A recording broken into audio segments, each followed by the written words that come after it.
தோழர்களே, இன்று நாம் பார்க்கப் போவது இந்தியா எப்படி அதிநவீன லேசர் இராணுவ தொழில்நுட்பங்கள் வழியாக தனது பாதுகாப்பு சக்தியை பலப்படுத்திக் கொண்டிருக்கிறது என்பதை பற்றிதான்.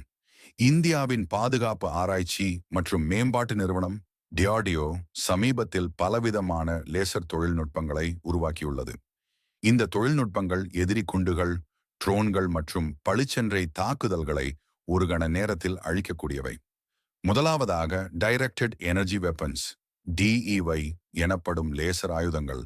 இவை துப்பாக்கிகள் போல வெடிக்காதவையாக இருந்தாலும் மிகுந்த ஆற்றல் கொண்ட ஒளிக்கதிர்கள் மூலம் எதிரிகளை அழிக்கின்றன. ஏடிஐடிஆர் லேசர் சிஸ்டம் இது குறுகிய தூரத்தில் ட்ரோன்கள் மற்றும் சிறிய விமானங்களை அழிக்க பயன்படுத்தப்படுகிறது. துர்கா ஐஐ சிஸ்டம் இது மத்திய பசுமை பூமியில் சோதனை செய்யப்பட்டுள்ளது. எதிர்பார்க்கப்படும் பயன்கள் விமான பாதுகாப்பு மற்றும் திடீர் தாக்குதல் பாதுகாப்பு. இந்த லேசர் ஆயுதங்களின் சிறப்பம்சம் ஆற்றல் வழியாக தாக்குதல், ஆவியாக்கும் அளவுக்கு வெப்பம் எதிரிகளை சில வினாடிகளில் அழிக்கிறது. எடை குறைவு, மிக இயங்கக்கூடியது. நவீன ரேடார் ஒருங்கிணைப்பு, மிகச் சரியாக இலக்குகளை தேர்வு செய்யும் திறன்.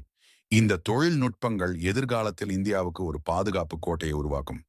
பாகிஸ்தான், சீனாவின் ட்ரோன்கள் போன்றவைகளை எதிர்கொள்வதற்காக இது ஒரு முக்கிய ஆயுதமாக மாறும். இவையெல்லாம் மேக் இன் இந்தியா திட்டத்தின் கீழ் தயாரிக்கப்படுகின்றன. இந்திய விஞ்ஞானிகள் தான் இதை வடிவமைத்துள்ளனர். இது நம்ம நாட்டின் அறிவியல் ஆற்றலுக்கான ஒரு பெரும் அடையாளமாகும்.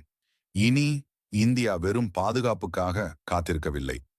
எதிரிகளை முந்தி கவனிக்கக்கூடிய அதிநவீன லேசர் பாதுகாப்பு சக்தி வைத்துள்ள ஒரு சக்தி வாய்ந்த நாடாக மாறியுள்ளது. இந்த வீடியோ உங்களுக்கு பயனுள்ளதாக இருந்தால் லைக் பண்ணுங்க, ஷேர் பண்ணுங்க, மறக்காமல் சப்ஸ்கிரைப் பண்ணுங்க.